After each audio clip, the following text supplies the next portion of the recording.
Mortimer, we've been saying that the most important thing to remember in reading any work of fiction is to involve yourself in it, to open yourself to it, to participate in the life, in the successes, in the problems of the characters. But that doesn't mean, and this is a highly emotional participation, that doesn't mean that your mind stays inactive. I hope not. Right? At the same time that you're reading, or after you've read a good novel, it's your obligation as a good reader to criticize it, to judge it as being good or bad. And to know why it's good or bad. And to know why it's, you have to give reasons why it's good or bad, right? I think there are two essential questions that you have to ask about a novel, and that is it good in its own terms? Is it good as a fictional work? Is it technically correct? Does it succeed as a book? And secondly, is it true to life? Now, not true in a scientific sense of true, but poetically true. Poetically true. Does it have a verisimilitude? Does it have probability? Right. Is it, as Plato used to say, a likely story? Exactly. That's the perfect way to put it. We read recently George Eliot's Middlemarch. Yes, I enjoyed that enormously. And we were very much struck by its verisimilitude, by its... It is a likely story of not only just 2 or 3 people, but of a whole town. It recreates a town in the 1830s in England. Yeah. But we both felt, I think you agreed with me, that the plot was very defective. It was a highly melodramatic 19th century novelistic plot.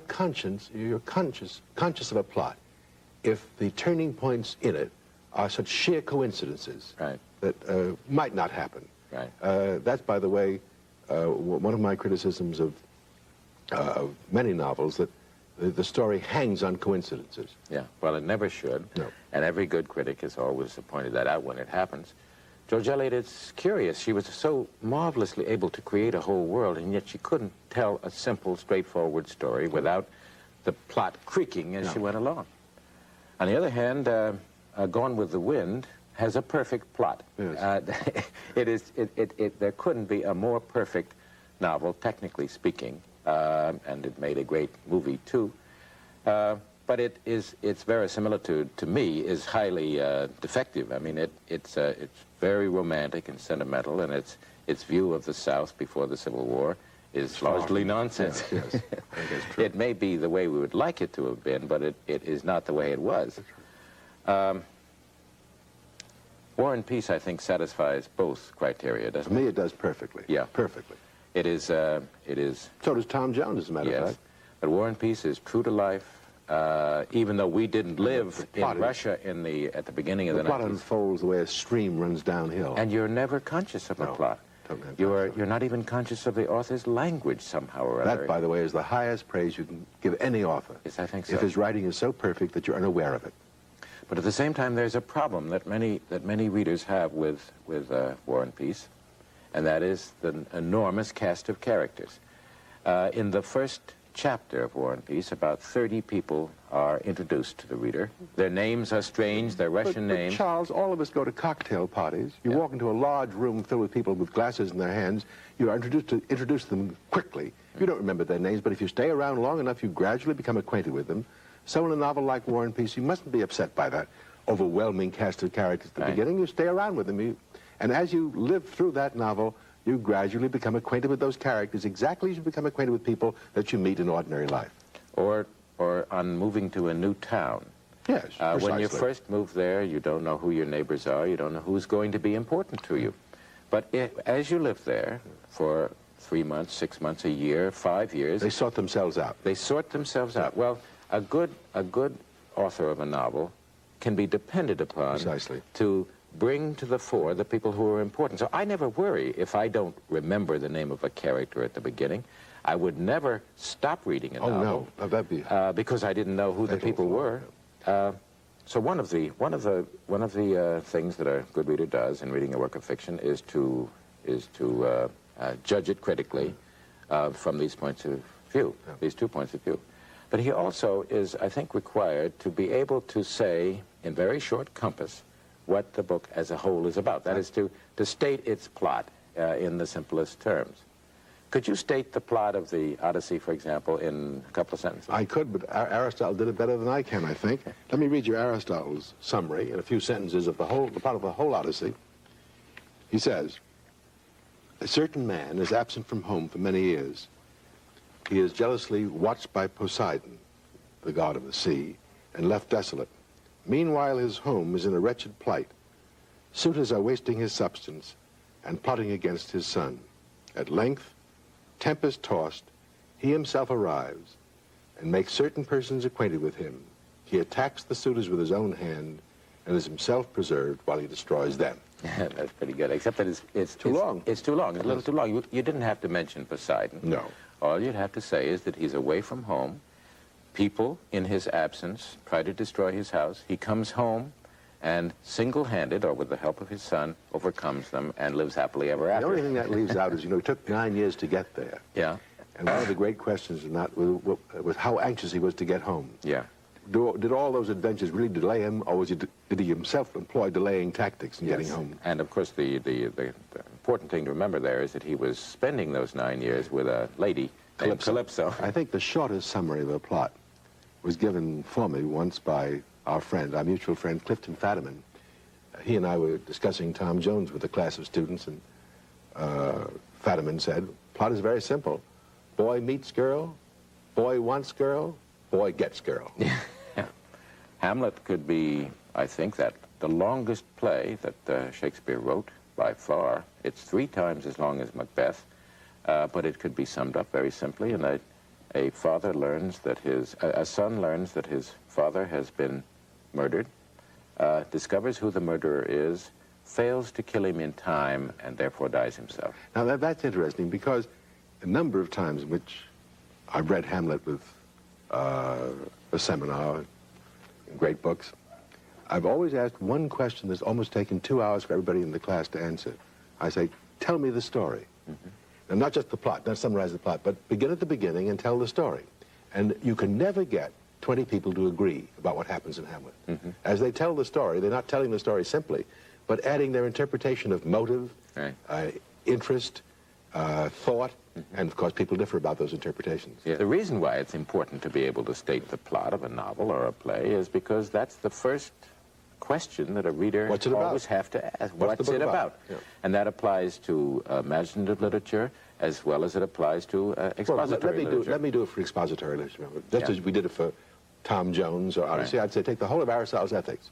It's a book about the pursuit of happiness, about the conditions of this pursuit, and how virtue is indispensable for happiness. Yeah. That's the whole book, isn't it? That's beautiful. Yeah.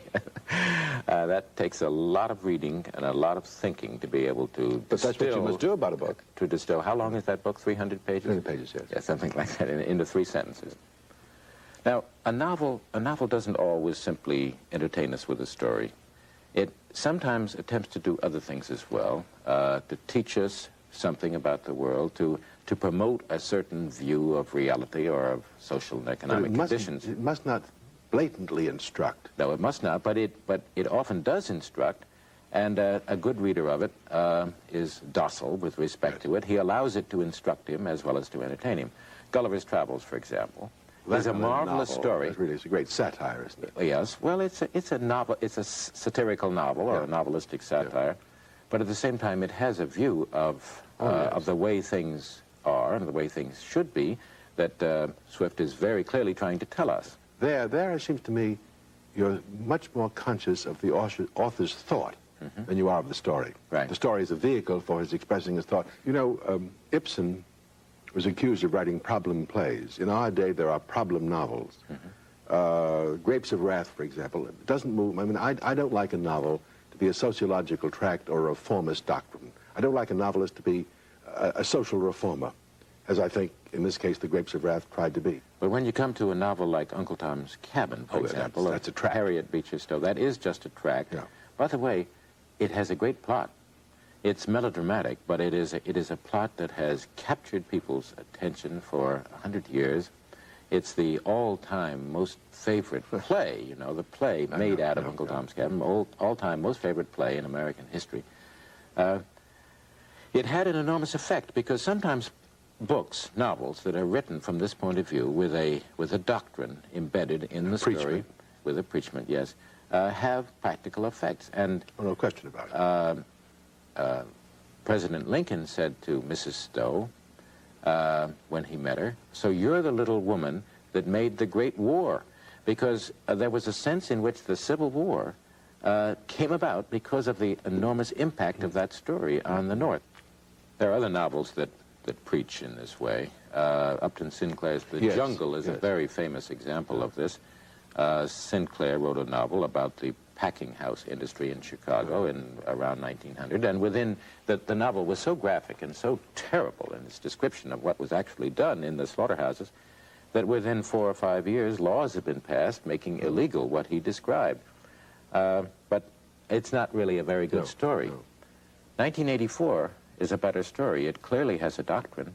The fearful thing about that is that although we see what Orwell was predicting would happen in only a decade from now, we wonder whether it won't happen whether we know whether we object or not. Matter of fact, what I just said about War and Peace is interesting because obviously Tolstoy is not satisfied just to tell a story. He does want to instruct us about history and the character of war and peace.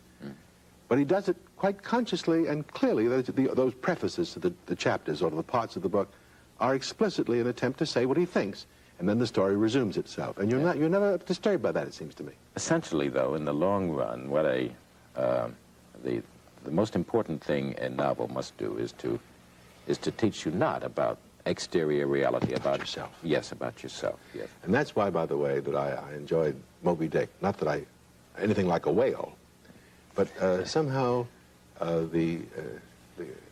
don't completely identify with Captain Ahab. But that novel makes me look at myself and my own illusions about life as few other stories do. Oh, it's a profound story. It's a great treatise on whaling. Yes, that is it. And it is a great treatise on madness also.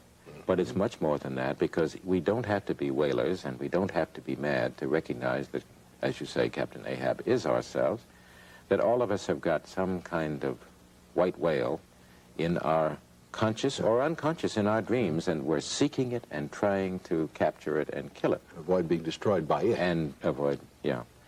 You know, Socrates said that an unexamined life is not worth living.